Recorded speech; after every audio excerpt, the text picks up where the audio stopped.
UK. UK already? Yes, I'm ready.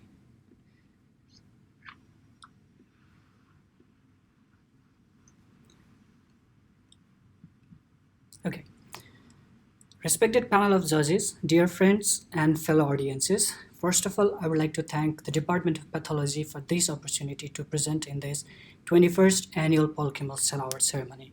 So, the topic for my today's talk will be the development of novel nicotinamide derivatives as next generation rate protein tyrosine kinase inhibitors. So the rearrange during transfection rate is a protein tyrosine kinase for the GDNF family of ligands. So upon ligand binding, the tyrosine kinase dimerizes and phosphorylates the intracellular kinase domain. This activates the downstream signaling pathways responsible for cell survival, proliferation, growth, and migration. So some of the pathways include the MAP kinase signaling pathway, ERK, and PI3 kinase AKT signaling pathway. So normally, rate is responsible for the neuronal, genitourinary, and thyroid development in the body. But it has been many RET aberrations has been seen in multiple cancer, including the one in medullary thyroid carcinoma, where more than 60% of the sporadic mutation and more than 90% of the hereditary rate mutation has been linked to medullary thyroid carcinoma. And one example is the rate M918 T mutation in the medullary thyroid carcinoma. So this mutation is in the kinase domain of the rate kinase. So what it does is the ligand independent activation of the kinase and activates constitutively the downstream signaling pathways. So another common way of RET aberration in cancer is the fusion of rate with different fusion partners. So it has been found that almost 2% of non-small cell lung cancer patients are linked with KIF5B rate fusion. Also, about 10 to 20% of the patients with thyroid cancer have been linked with this CCDC6 or NCOA4 rate fusion. So last year, FDA approved these two drugs, pralsetinib, also known as Blue 667, and sulpercetinib, LOXA292, for the treatment of these RET-altered cancers. So both of these drugs are effective against the V804 gatekeeper mutation, but can you guys still hear me? Okay, because I saw your video freezing on my computer, so I thought the internet broke. Sorry for that. So both of these drugs are effective against the V804 gatekeeper mutation, but they develop resistance against the G810 solvent-front mutation. So to clarify more on the gatekeeper and solvent-front mutation, here we can see the structure of the kinase and the ATP binding pocket and ATP binding site. So most of the tyrosine kinase inhibitor act by competing with the ATP in this ATP binding pocket. So if there is a solvent-front mutation outside of the ATP binding pocket, or inside the gatekeeper of the gatekeeper residue of the ATP binding pocket, then these tyrosine kinase inhibitor can no longer exhibit their effect and become resistant to those mutations. So on this crystal structure, we can see LOXA292 binding with the receptor rate tyrosine kinase, and the V804 gatekeeper residue is labeled in magenta, whereas the solvent-front G10 mutation residue is labeled in green. So our collaborator, Dr. Sintim, and his group started thinking of the possibility of using ponatinib as a potential rate tyrosine kinase inhibitor. So normally, ponatinib is used to treat chronic myeloid leukemia and Philadelphia chromosome positive acute myeloid leukemia. But ponatinib presents a wide array of kinases inhibition, as well as it has cardiovascular vascular side effects as well. So looking at this structure of ponatinib, binding to the FGFR1 tyrosine kinase, we can see that the ponatinib is not able to reach and interact with this G567 residue of the solvent front domain of this tyrosine kinase. So Dr. Sintim and his group started making nicotinamide analogs from this ponatinib by altering the side chains as well as the components within the ring. So one example here is the nicotinamide analog HSN608, where we can see that the methyl side chain of this benzene has been modified and replaced with nitrogen, as well as this nicotinamide ring, the nitrogen has been replaced with the carbon. So in our lab, we screened over 55 of these novel nicotinamide analogs for the best RDT inhibition. So for this, we used the KIF5B rate fusion BAF3 cells, including the V804 gatekeeper mutation V804M and the solvent form mutations G18C, S, and R. So the mutation, this screening was done at 20 nanomolar concentration of individual drugs, and we used ponatinib, LOXO292, and BLU667 as our control.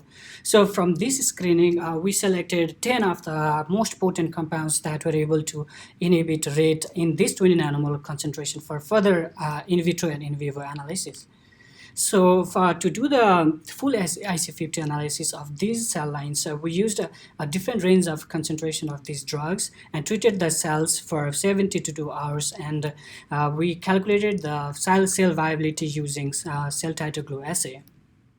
And this table represents those 10 compounds with their respective IC50 for each cell line. So even though this table looks super confusing, the main aim for me to show here is that we selected the top 4 potent compounds that were able to inhibit rate on all of those cell lines. So HSND17, 18, HSN608, and HSL476. So just to show one example, here we can see that HSND17, the IC50 is lower than 30 nanomolar for both G810C and G810R. But to compare this with the BLU and LOXO and ponatinib, it ranges from almost 40 nanomolar to 7 micromolar range, so which proves that these nicotinamide analogs are effective in rate inhibition. But to prove that in vitro, we did the immunoblot assay using those wild type and gatekeeper as well as solvent front mutation cell lines. So on the left panel, we can see both LOXO292 and BLU667 were not able to inhibit rate phosphorylation in this 0, 25, and 100 nanomolar concentration. And also both of these drugs were not able to induce apoptosis in those cell lines.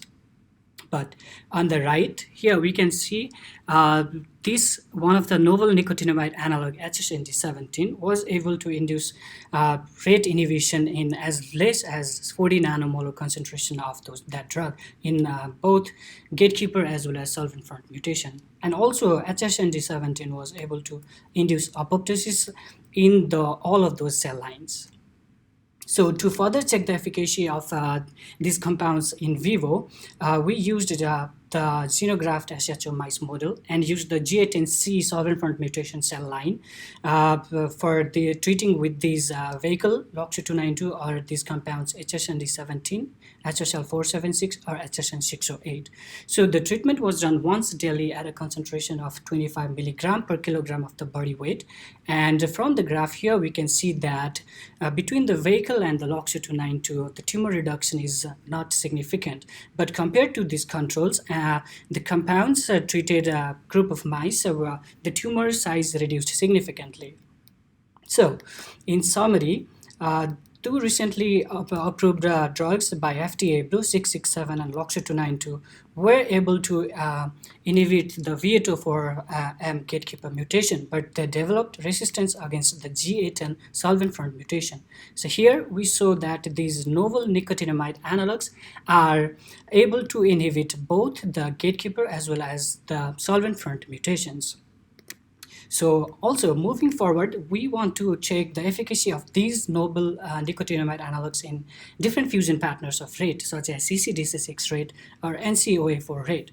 Also, we know that there are different somatic or hereditary oncogenic rate mutations such as M918T. So we will also check the efficacy of these compounds on those oncogenic rate mutations.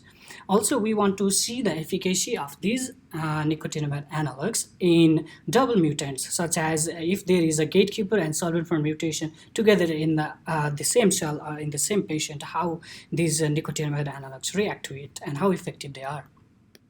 So I would like to thank my lab members and our collaborator, Dr. Sintim over Purdue University, and this is our funding source. And with that, I'll be more than happy to answer any questions. Thank you.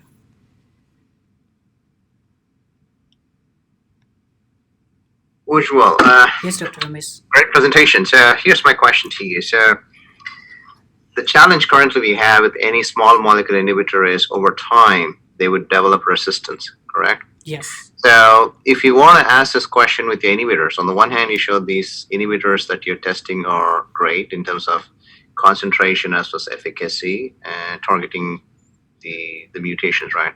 Yes. But do you anticipate that with continuous treatment with these inhibitors that you're testing, that they would develop resistance?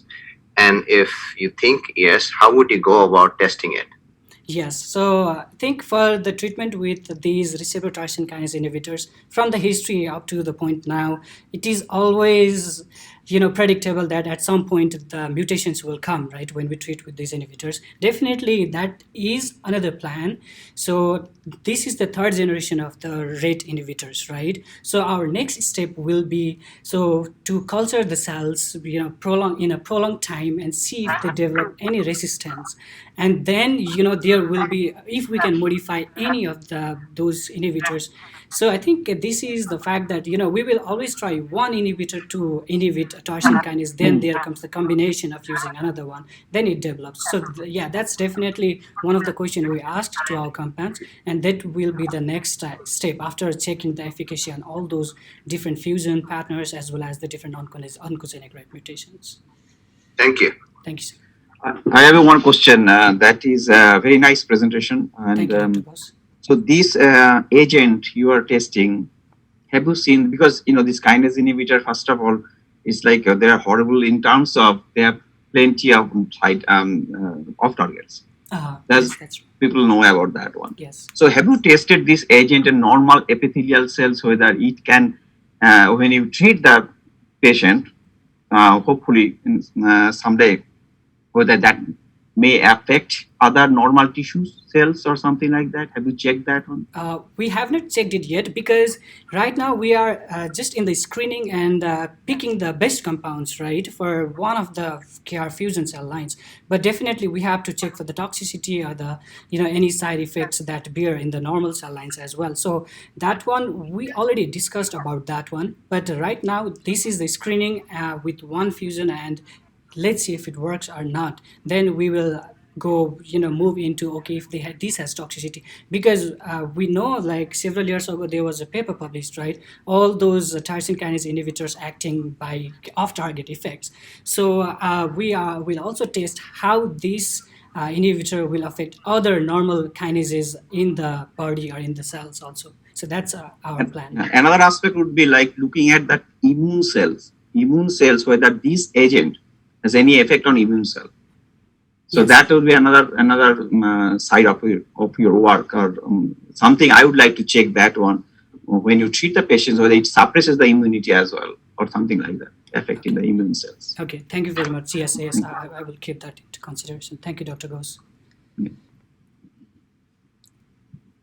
Okay, Yes, great presentation. Yeah, I'm just curious. So you are using a leukemic cell line? Is that BF3? Yes, BF3 Is that cells. So B cells. so? BF, yeah. So have you have you done these experiments in a non-small cell lung cancer mouse model, or because you start your abstract saying how important this is for lung cancer, but then you're using a model that, maybe it's a common thing, but because I have no idea how people do this, but so I was wondering whether you have tested this in a more physiologically relevant model. Yes. So, all of these questions, these are great questions, but, I have joined this lab for almost a year now. So this is just the beginning. Yeah, definitely we have taken this fact into consideration as well, because otherwise, if we can't show this in the real cancer cell lines, then, these are the engineered cells we did introduce, right, this rate. So we have to do that in the cancer cell lines. So that will be our next experiments as well. So hopefully by next year, when I participate again, there will be a lot of windows already opening. Okay, this is what we got now. So good. No, yes. that just no, it's fantastic. It's a great progress in a year. Definitely. Don't get me wrong. I'm just curious. Thank you very much.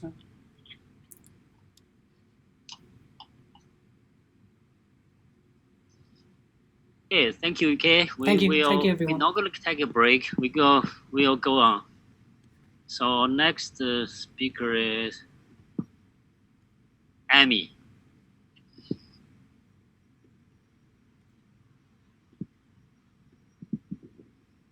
Okay,